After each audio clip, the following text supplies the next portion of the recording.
Este es un espacio donde el café no sobra y las pláticas te hacen olvidar el tiempo. Aquí encontrarás el refill de tu taza favorita o nuevo sabor de lo que siempre quisimos saber, pero que difícilmente nos dijeron antes. Soy Daniela Casadero y esto es Refiliando Podcast. Bienvenido, bienvenida a otro episodio de Refiliando Podcast. Antes que nada, espero que estés muy bien y a salvo después del tremendo susto que nos llevamos recientemente. Para quien no lo sepa, el 19 de septiembre es un día un tanto tenso en México. Ha sido un día marcado para muchos por miedo, dolor y tristemente también por pérdidas. Para mí, la verdad es que es un día que se siente con cierto luto, por así decirlo. Y es que creo que los desastres naturales, en especial el terremoto de hace 5 años, nos recuerda la pequeña línea entre la vida y la muerte. Nos recuerda a despedirnos antes de salir de casa, a vivir el momento. Cada persona puede percibir un mismo evento de manera muy distinta a otra. Di este ejemplo en otro episodio, pero quiero retomarlo. No es lo mismo el impacto que tiene un temblor, por ejemplo, en una persona que apenas si se percató que estaba temblando, en comparación de alguien que quizá perdió su casa, estuvo en un 5º piso o incluso que ya vivió eventos similares y quizá hasta traumáticos en algún otro momento. Todos tenemos una historia respecto al terremoto del 2017 y en este episodio quiero contarte la mía. El martes 19 de septiembre del 2017 empezó casi como cualquier otro día.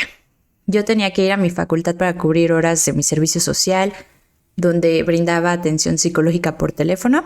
Recuerdo que quería quedarme en mi casa. Yo era de esos días que sientes una especie de cosquilla que te dice, no vayas, quédate, no lo hagas.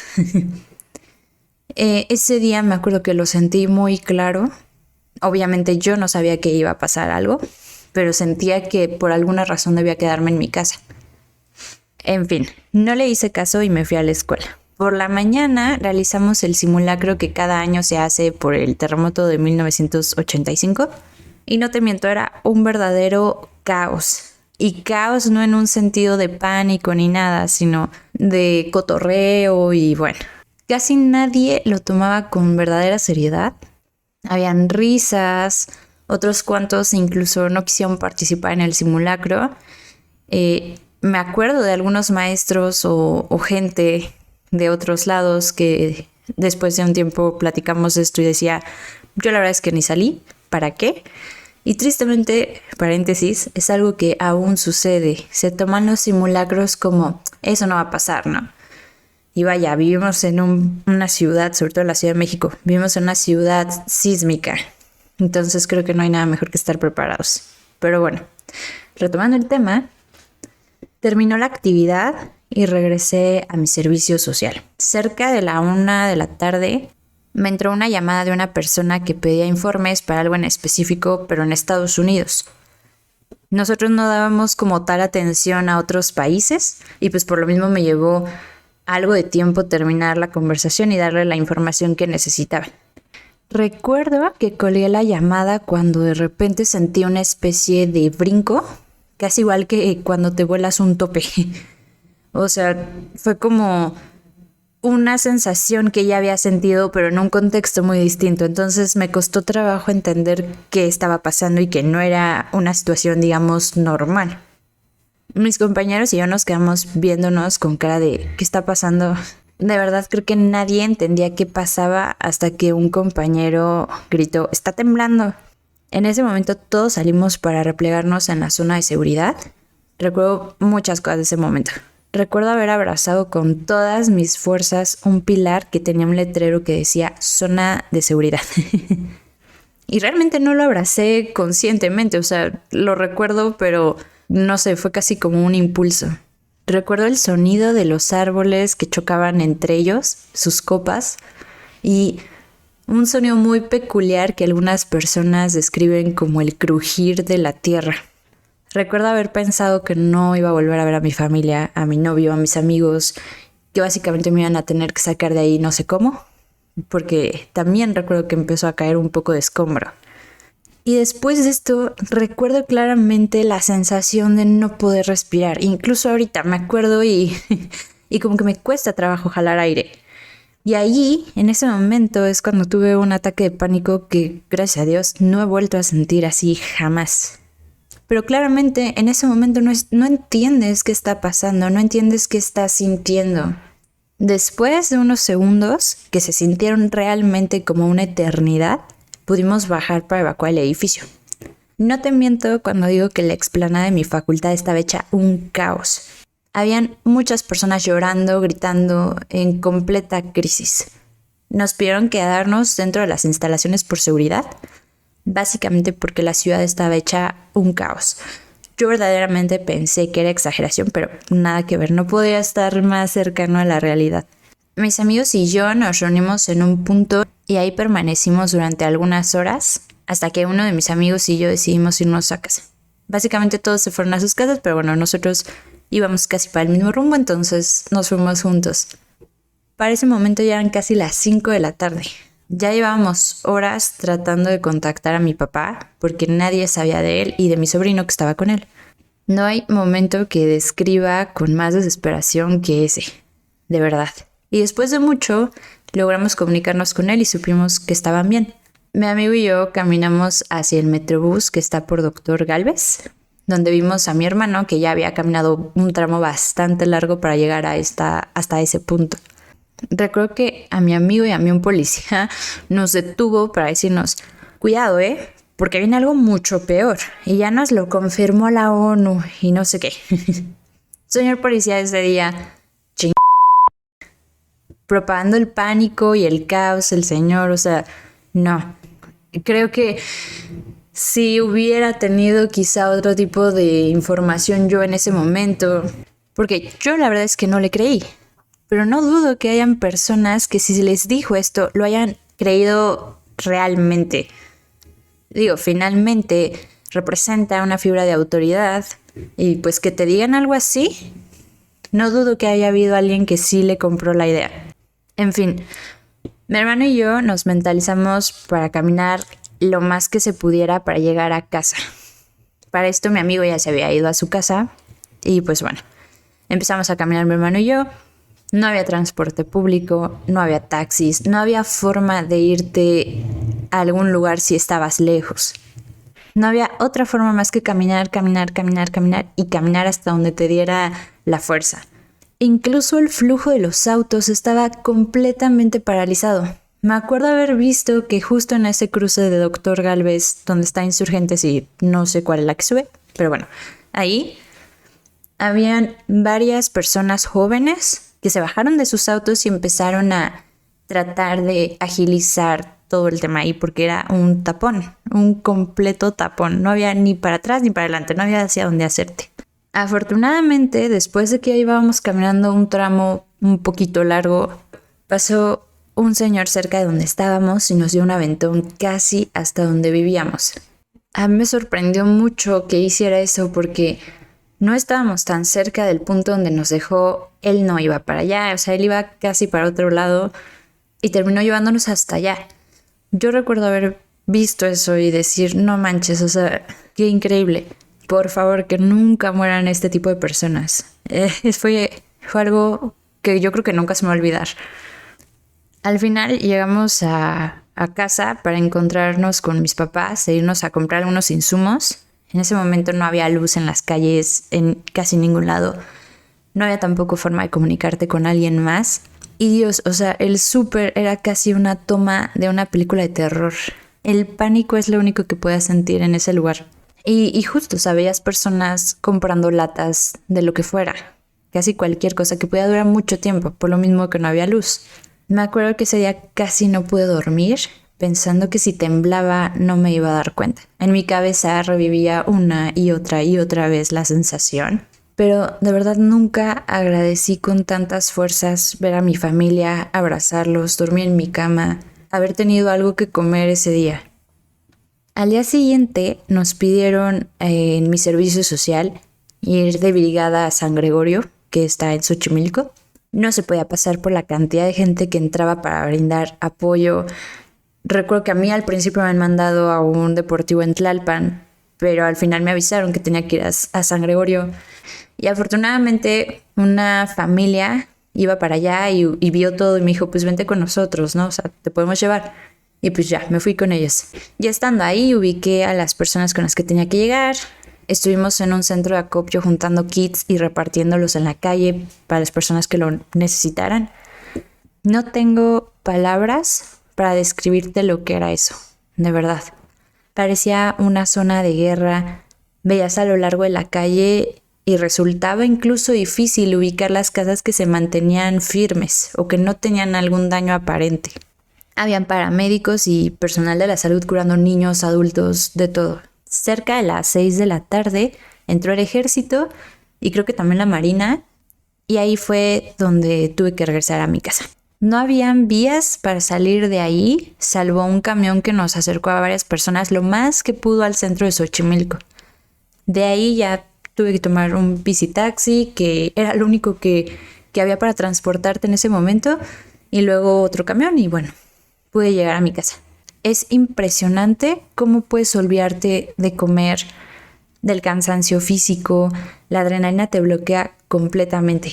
No sientes nada en ese momento. Lo sientes días y meses. Permanecimos en mi servicio social la mayor parte del día dando atención por teléfono a personas que lo requirieran. Nunca habíamos visto algo así. Colgabas un teléfono e inmediatamente sonaba otro. No había forma de parar.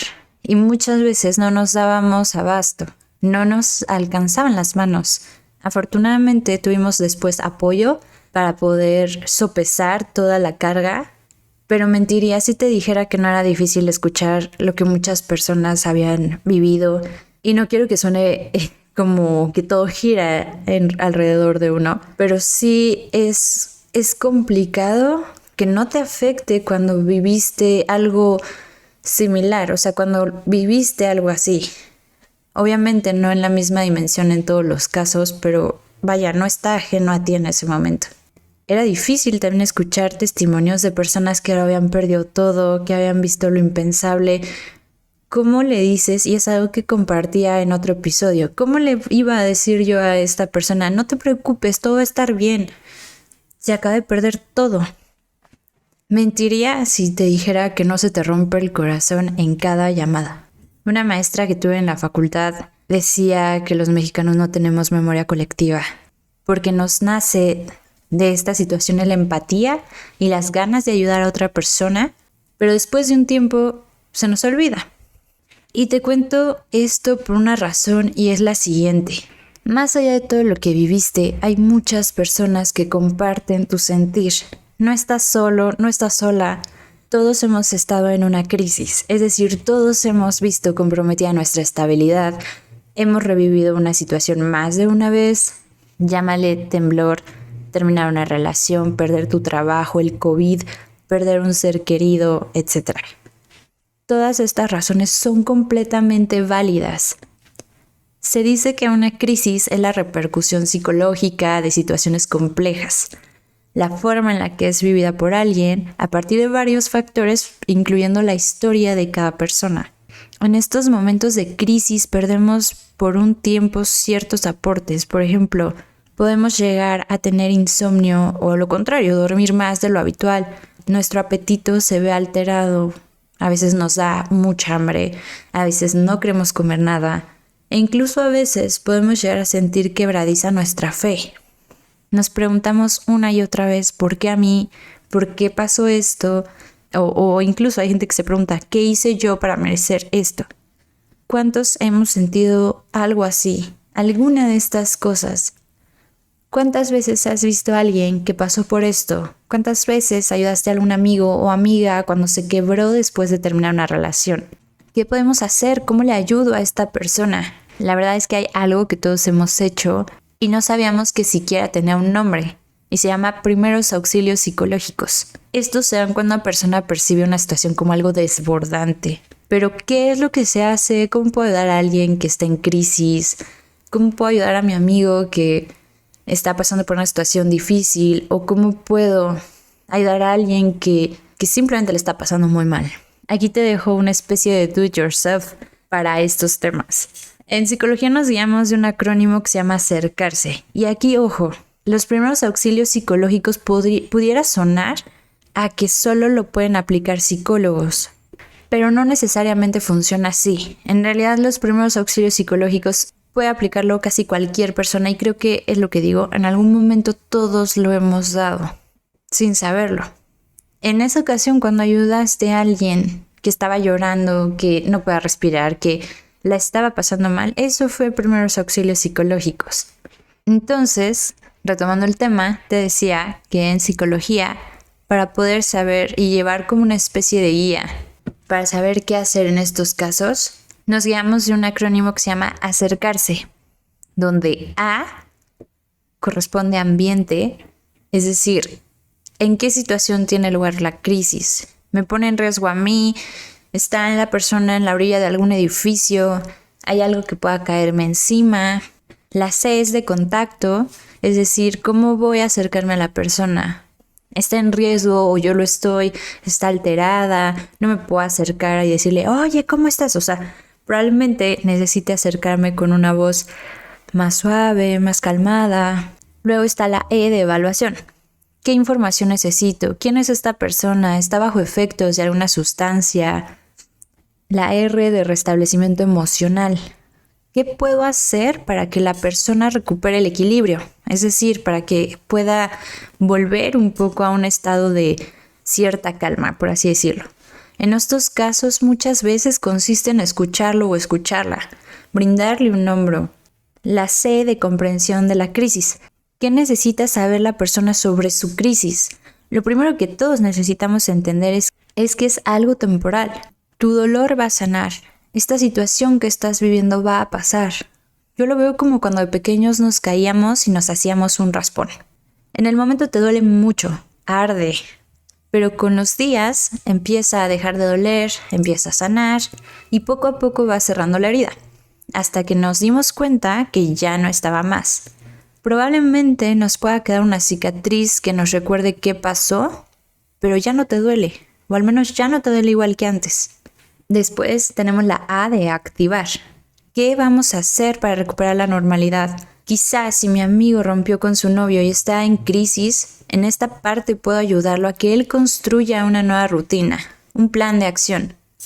¿Qué va a hacer en su tiempo libre, por ejemplo? Luego la R de recuperación del funcionamiento. ¿Cómo se va a mantener la rutina? Si desea empezar a ir al gym, ¿qué necesita para hacerlo? Ya ubicó algunas opciones, ya cotizó, no sé, algún precio, etc. Y SE o C de seguimiento. Quizá puedo preguntarle ocasionalmente a mi amigo cómo va su rutina, si ha ido al gym, qué tenía pensado, etc. En muchas ocasiones incluso sería bueno invitar a la persona que consulte a un profesional, obviamente, un psicólogo. Te digo todo esto que puede llegar a ser sumamente técnico, porque creo verdaderamente que todos podemos ayudar a alguien que lo necesite. Sobre todo en estas situaciones, estaba escuchando que los mayores reportes que se presentaron fueron de personas que estaban en crisis, nerviosas. Creo que en este tipo de eventos y en muchos otros contextos hemos visto personas que necesitan realmente una mano. Y siempre he creído que esta información no está de más. Así como es importante tener conocimiento sobre primeros auxilios de qué hacer si veo que alguien tuvo una obstrucción o entró en un paro. Ese tipo de cosas son importantes saber cómo reaccionar, pero creo que también es bueno saber qué hacer si hay alguien que está en crisis y puedes ayudarlo. Y ojo, si tú de alguna forma no te sientes preparado, cómodo, cómoda o sientes que es una situación con lo que verdaderamente no puedes, está bien, es válido.